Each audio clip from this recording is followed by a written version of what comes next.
Fala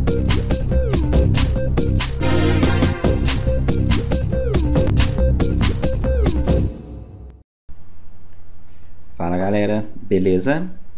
Professor Bruno na área, voltando com mais uma videoaula de HTML.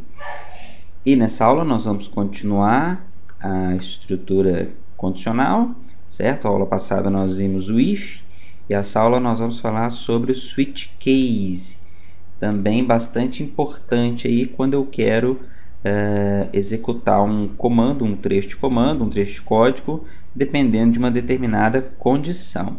Tá certo? Então, iniciando aqui com o nosso código básico, ok? Já tinha copiado, né? Então, eu só colei aqui para não precisar ficar digitando tudo isso novamente. E vamos direto aqui à estrutura do nosso comando switch case. Basicamente, a sintaxe dele é o seguinte: eu tenho aqui o comando switch,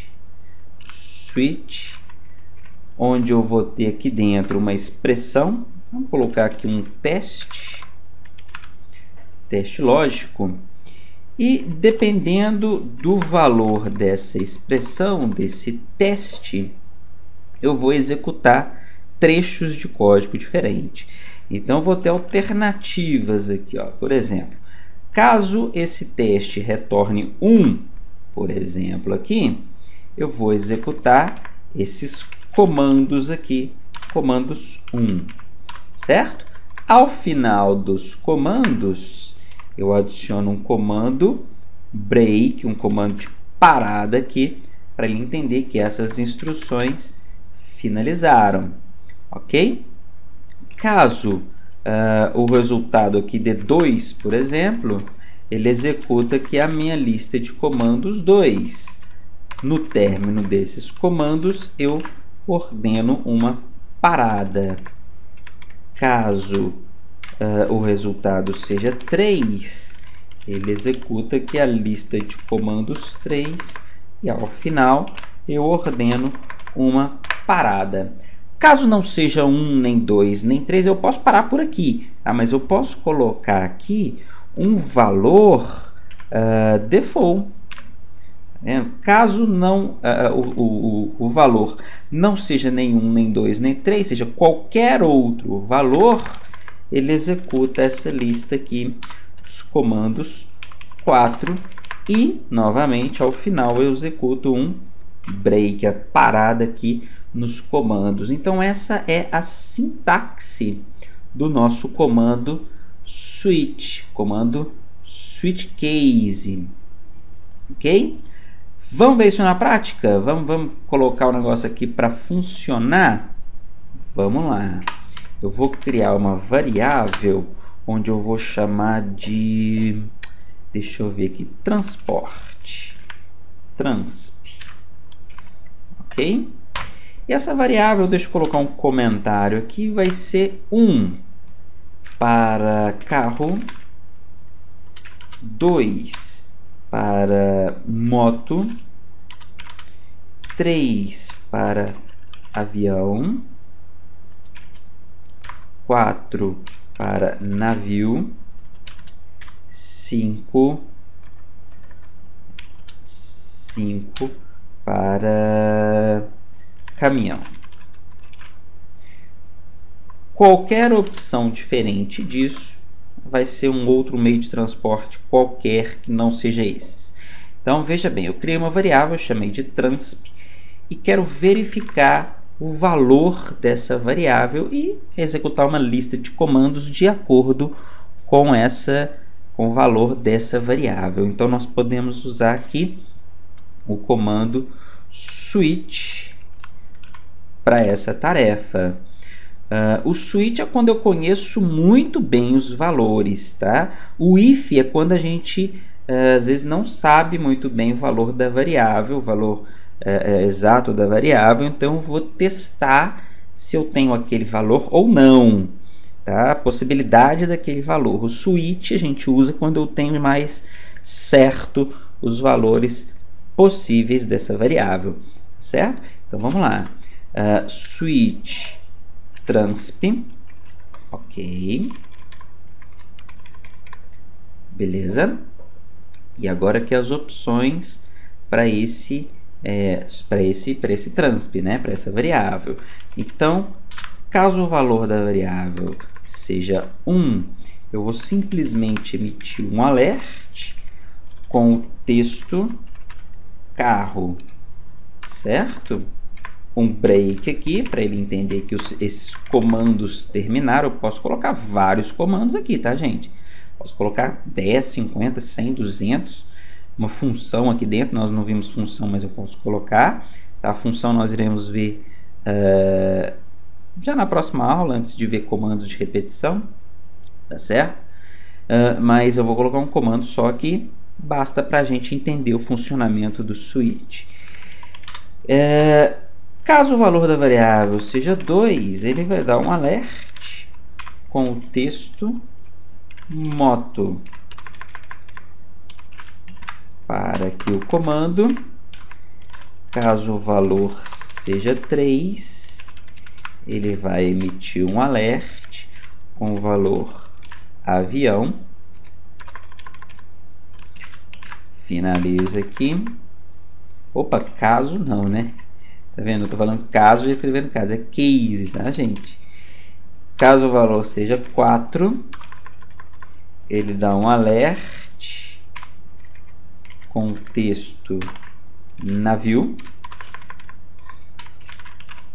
Break.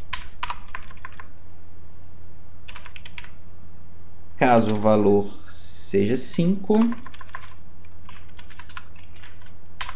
ele emite um alert com o texto caminhão. E um valor default, caso não tenha sido nenhum desses meios indicados, eu vou colocar aqui outro meio de transporte. Beleza. Tá aí a montagem, né, do meu switch. Vamos salvar isso daqui. Salvando. Ok. Aula 4. JavaScript aula 4. Beleza. Arquivo salvo. Vamos abrir aqui. Deixa eu ver. Joia. Por que ele não emitiu nenhum alerta? Porque o switch... Vamos ver aqui. Vamos colocar um valor aqui para nossa variável. Faltou um break aqui, tá, gente? Ó. Break. Ok. Vamos falar aqui que a nossa variável transp vai receber o número 1. Vamos ver isso? Salvar. Atualizar. Tá lá. Transporte 1 selecionado, ele emitiu o alerta de carro. Ok. Vamos colocar aqui um avião. Transporte recebe 3. Salvar. Pressiona F5. Tá lá o alert avião. Muito bem. Se eu mudar aqui o alert para 5, um meio de transporte vai ser o caminhão. Vamos ver? F5, alert, caminhão. Se eu colocar o meio de transporte sendo 10, tá vendo? Não tem condição para o 10. Então, ele cai no default. Qualquer valor que ele não esteja testando, ele vai cair no default. Então, vamos ver isso aqui. Pressiona F5. Opa! Deixa eu ver aqui. Tá, eu escrevi errado aqui, ó. Faltando um T. Pronto, agora sim. Salvando. Voltando aqui. Pressiona F5. Tá lá. Outro meio de transporte. Tá certo? Então, se eu colocar aqui 50, 50 não tá ali. Onde que ele vai cair? No outro meio de transporte. Ok? Então, qualquer valor que não seja nenhum, 2, 3, 4 ou 5, 6, por exemplo, ele vai cair no outro meio de transporte. Tá vendo que interessante? O default, se eu mudar aqui para 4, ele me dá um alerta agora de navio. F5, tá lá o alerta com o navio. Tá vendo? Então essa aula foi bem rapidinho, só para a gente entender como funciona o comando switch case, tá? E a estrutura completinha aí do comando switch case, um comando importante para a gente, tá certo? Diferenciando aí o switch do if. O if nós vamos usar quando eu não tenho muita certeza, 100% de certeza do valor exato da variável, tá certo? O switch case nós vamos usar quando eu tenho certeza absoluta dos possíveis valores dessa variável, ok? Então são situações um pouquinho diferentes aí para uso do if e uso do switch. Certo? Vou ficando por aqui nessa aula. Dúvidas e sugestões postem nos comentários. Próxima aula nós vamos falar de funções, tá?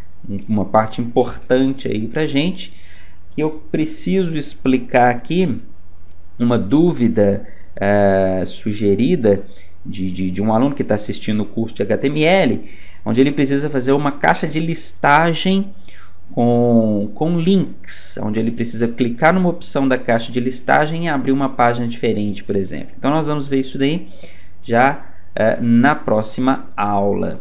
Na próxima aula não, na próxima aula nós vamos falar de funções, e depois de funções a gente vai ver essa função aí, essa funcionalidade, e depois seguir com o fluxo aí, onde nós iremos trabalhar, onde iremos conhecer os comandos de repetição, os comandos de loop, for, while, do while e por aí vai, tá certo? Então, quem não se inscreveu, se inscreva no canal. Quem gostou, clica no joinha, acho que eu já falei isso, né? Mas até a próxima aula, pessoal. Tchau, tchau.